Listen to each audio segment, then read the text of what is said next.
মেহমান হিসেবে কবুল করে নাও।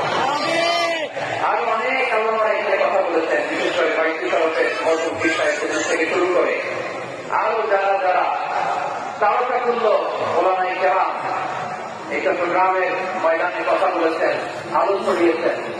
আমরা এই লক্ষ লক্ষ তাওহীদি জনতাকে নিয়ে তাদের জন্য দোয়া করছি, আল্লাহ তাআলা আমাদের জীবনের সকল ভুল ত্রুটি ক্ষমা করে দিয়ে তাদেরকে জান্নাতুল ফেরদাউসের মেহমান বানিয়ে দিন।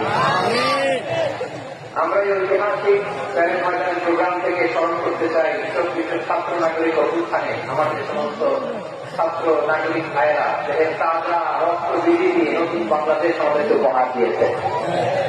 বিশেষ করে আপনাদের এই চট্টগ্রামের শহীদ ফাইসাল, শহীদ ওয়াসিম সহ সকল শহীদকে আল্লাহ তাআলা কবুল করুক, আমরা সবাই করি আমিন।